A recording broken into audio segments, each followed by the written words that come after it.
Hi folks, today we're going to try to repair the hinges on a Bosch built-in convection microwave oven.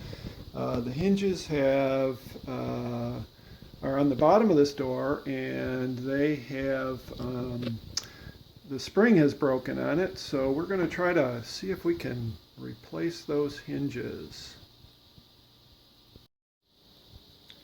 So these hinges are on the bottom of the door, and when we open the door, it folds down, and there's supposed to be some springs on those hinges that prevent it from just flopping open uncontrolled, and that seems to be the part that's broken. You can see right in here, that is where the hinge locks into the front panel. There's one on each side, and there's a spring that wraps around the pivot on that hinge, and it's broken on both of mine. So we're going to try to get inside there and see if we can get those replaced.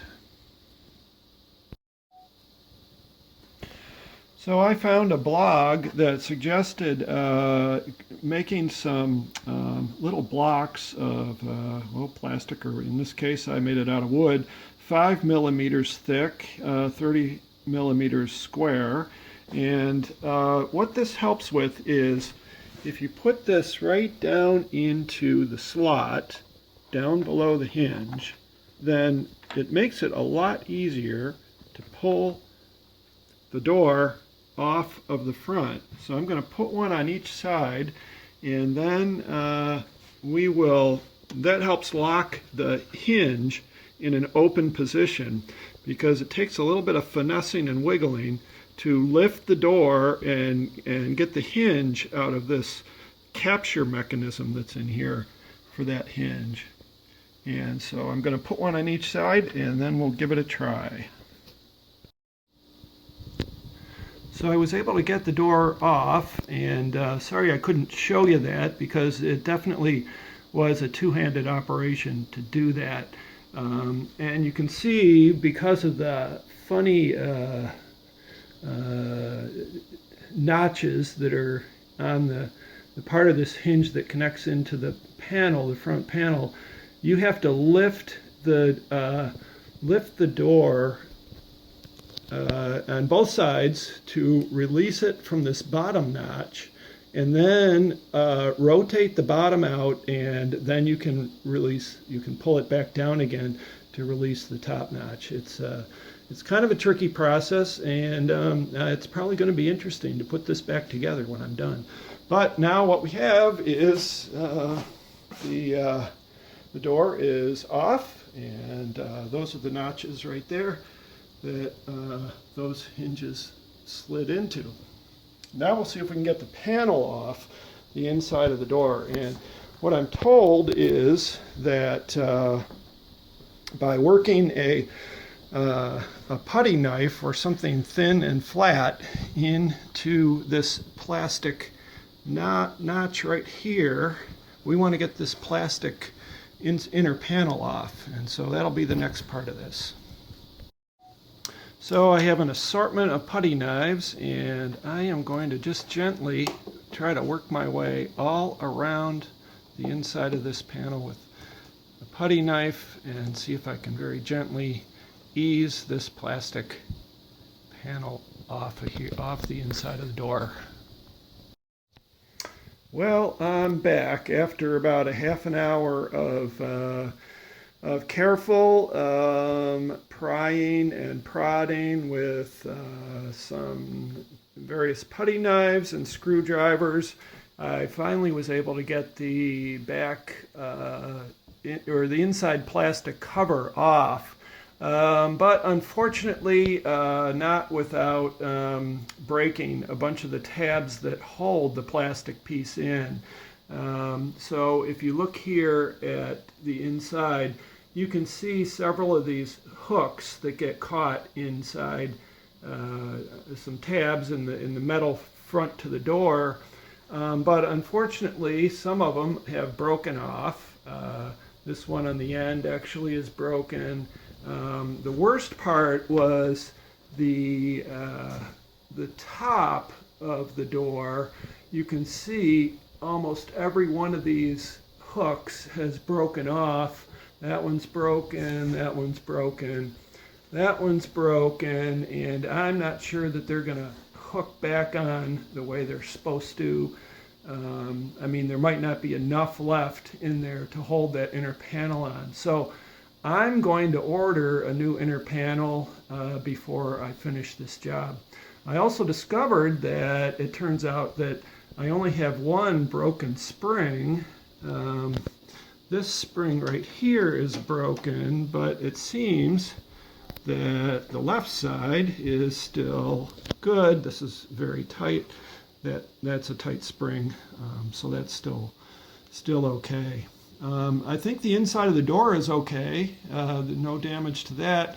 It was just a lot of careful work with the screwdrivers and putty knives, but wasn't able to save this inner door. There's a bunch more hooks. That's on the bottom of the panel. Those all seem to be okay, but there's some more broken ones scattered around. There's just a bunch of plastic tabs that hold. There's a broken one there. That one's still good. I mean, there might be enough to hold it on temporarily while I order a new part, but you can see those are all broken on that edge, with the exception of like 3 on the bottom there. So I'm going to order a new plastic inner door to just snap on here, and I'll need that before I can finish the job. Next up is to remove this glass panel from the inside of the door, the whole frame. It turns out that the hinges are mounted on the front of this this glass panel frame assembly that's on the inside of the door. It looks like there's 6 screws. There's one here, 2 on the bottom, 2 on the top, and 1 on the far side. So that'll be next, is to take that inner panel off.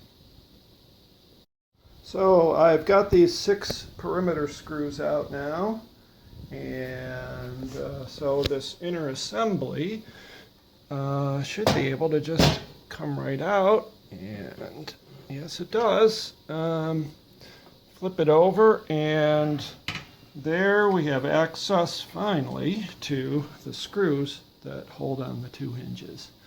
And so this is the one that's broken. The right, I believe that's the right one on mine. Turns out the left side is still okay, so I'm not going to have to touch that one. But looks like pretty simple job. 3 screws and that hinge comes off. So here we are, the old hinge is off, and I'm ready to put the new hinge on. Here's the new one. This plate goes on first.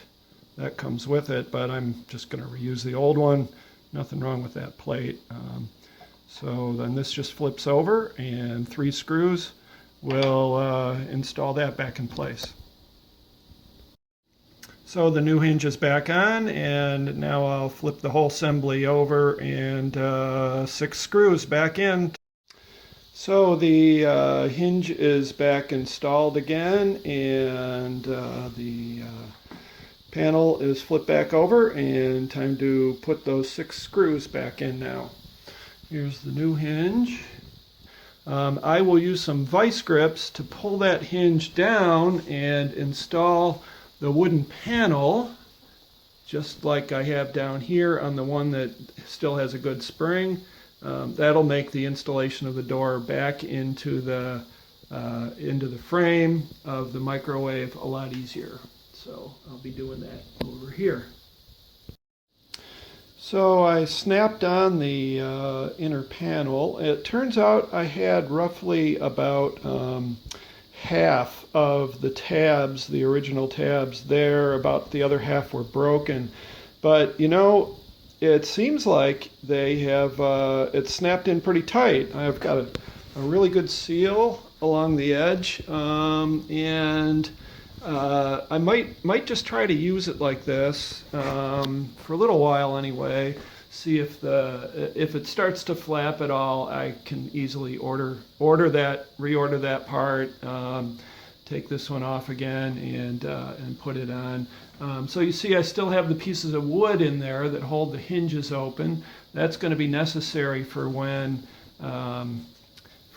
we put it back into onto the unit itself.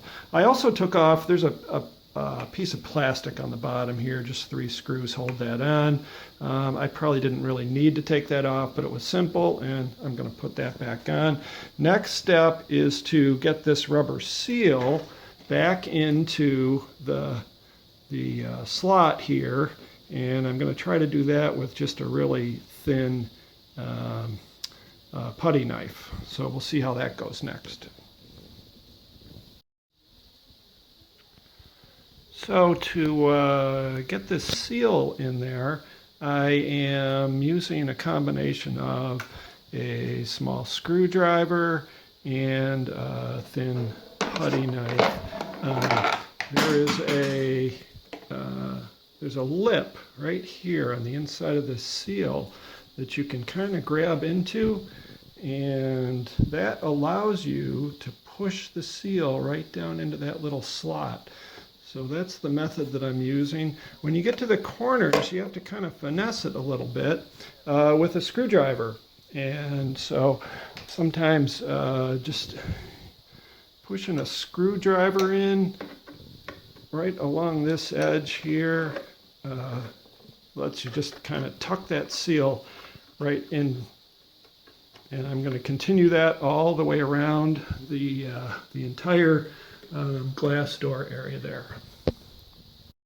So getting that seal on turned out to be a little more difficult than I thought, but I was able to work it in there. So we've got a good seal all the way around now. I actually had to take the plastic, pop the plastic back off a little bit to help work it in there. It got a little too tight in some places. So now we're ready to put the door back onto the microwave, and I'm going to show you what the technique is here with this hinge that I took off. So we need to slide it in to the slot and then lift it so that that big notch goes all the way in, and then you tilt the bottom in and get back into the small notch, and then you let it fall back out again. So when you're done, that big notch is going to be showing, and you're going to be in the little notch that's in the bottom, and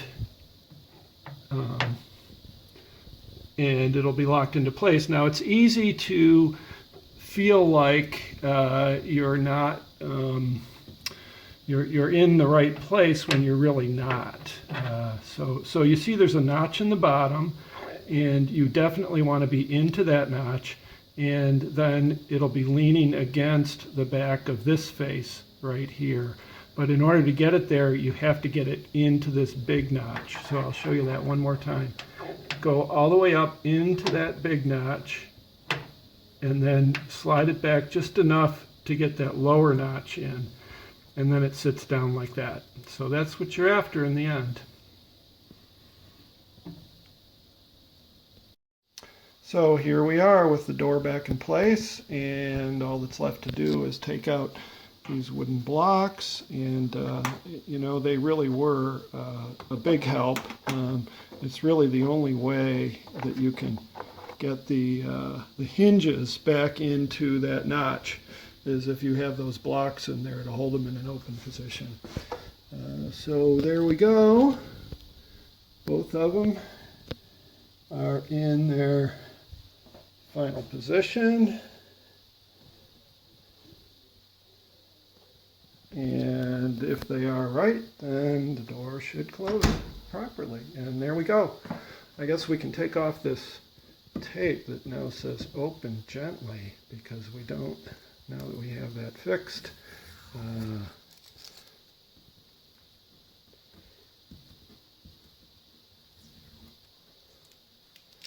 There we go, and